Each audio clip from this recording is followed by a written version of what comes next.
నిన్న రాత్రి food poison, ఈ రోజు ఉదయం సాంబార్లో పురుగులు. కొల్లాపూర్ మండలం బండాయిగుట్టకు చెందిన ఓ తల్లి నాగర్ కర్నూల్ గురుకుల కాలేజీలో చదివే తన బిడ్డ అస్వస్థకు గురైందని ఇంటికి తీసుకుపోదని ఈ రోజు ఉదయం అన్నంతో పెట్టిన సాంబార్లో కూడా పురుగులు వచ్చాయని తెలిపింది. నీళ్లు సరిగ్గా లేవు, బాత్రూంలు అసహ్యంగా ఉన్నాయని విద్యార్థులు చెప్తున్నారు. నిన్న రాత్రి ఫుడ్ పాయిజన్ జరిగింది. కనీసం ఈ రోజు ఉదయం పెట్టే భోజనమైనా సరిగ్గా పెట్టడం చేత కదా అని హరీష్ రావు అన్నారు.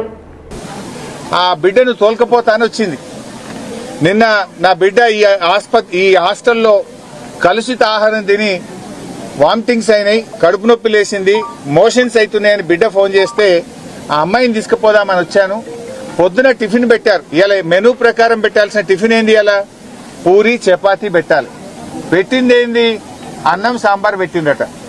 ఆ సాంబార్లో కూడా పురుగులు వస్తే నా బిడ్డ తినలేదట సార్. ఇవాళ పొద్దున కూడా సాంబార్లో పురుగు వచ్చిందని చెప్పి ఆ రూప అనే తల్లి చెప్తా ఉంది. ఈరోజు నిన్న మధ్యాహ్నం సంఘటన జరిగింది.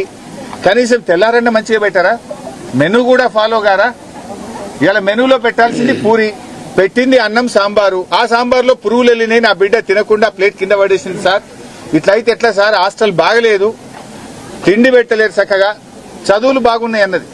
ఏ మాట కామాట ఉన్న నిజం చెప్పాలి. చదువు బాగానే ఉంది కానీ తిండి చక్కగా లేదు, నీళ్లు రావడం లేదు, బాత్రూంలకు పోతే కక్కస్తున్నది, వామిటింగ్స్ వస్తుంది. ఎప్పుడైనా పోయి మేము చూడ్డానికి పోతే అసలు నిర్వహణ ఏమాత్రం బాగలేదు అని చెప్పి తల్లులు ఒకవైపు బాధపడుతున్నటువంటి పరిస్థితి ఉన్నది.